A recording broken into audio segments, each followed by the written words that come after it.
Hi, my name is Richard Smith, and I'm the author of the book, Such a Mind as This, a Biblical Theological Study of Thinking in the Old Testament. In this video, I'd like to explain the diagram that you see on the cover and say a few words about the phrase, such a mind as this.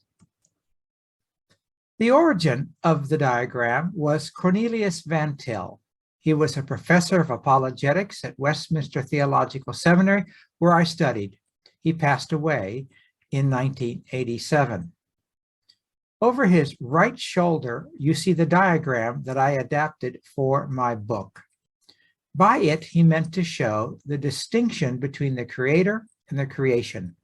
Obviously, the creation is a smaller circle.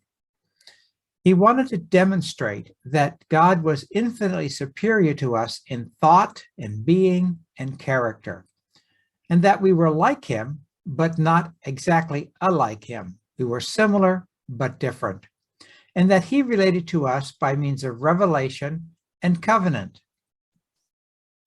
Now, in my book, this diagram appears in chapter 1 as this: the creator and creature. Sometimes Van Til used the words God and man or mankind. Now, according to the biblical worldview, God communicates with the creature by means of revelation and governs them by means of covenant. But also, the creature communicates with the creator by means of prayer and behaves himself or conducts himself according to the stipulations of the covenant that God has given. Now you can see the color of the cover is basically replicating the blackboard, and the font, the chalk of the blackboard, and the theme being education or instruction, and the subject being the mindset that God requires of his servants. So let's talk about that for just a moment, the mindset. The title is derived from Deuteronomy 5:29. Let me read it to you. Oh, that they had such a heart as this always, to fear me and to keep all my commandments, that it might go well with them and with their descendants forever. I'd like to say three things about this verse. First of all, the word heart, that you see it in red, is often a stand-in in the Old Testament for mind or mindset. And it has to be interpreted case by case or context by context. But certainly there are a great many instances in the Old Testament where heart means mind or mindset. Secondly, is the phrase in purple. That particular mindset is characterized by godly fear and a ready disposition to obey God's commandments. Also, the stated purpose of the fear of the Lord, of the mindset that God requires, is that it might go well with you, with me, and our descendants forever. In other words, proper thinking has very tangible and existential results in the life that we really live. But the other important issue is the word "oh."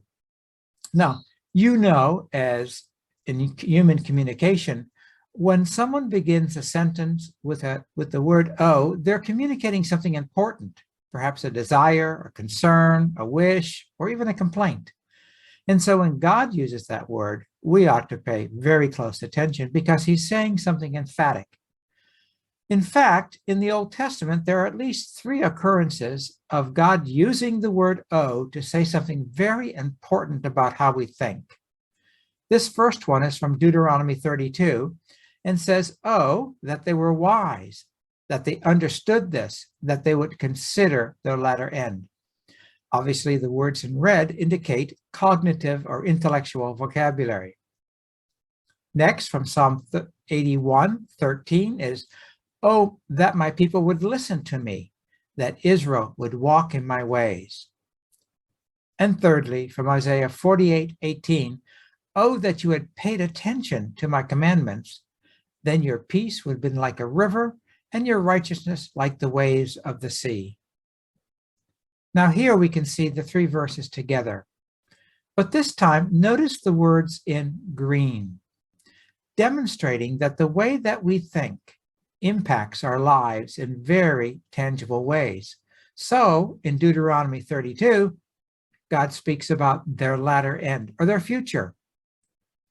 Secondly, in Psalm 81, he describes the aspect of lifestyle, or how they actually conduct themselves in the here and now, how they walk in his ways. And then lastly, from Isaiah 48, he refers to their peace or shalom and righteousness, or in other words, the rectitude, the well-being, the integrity and wholeness with which they conducted themselves because of the right thinking. So now you know something about the diagram and what it means, and something about the title, Such a Mind as This. And I hope that the book is a blessing to you. I hope it brings perception, wisdom, and goodness in your life in very tangible ways.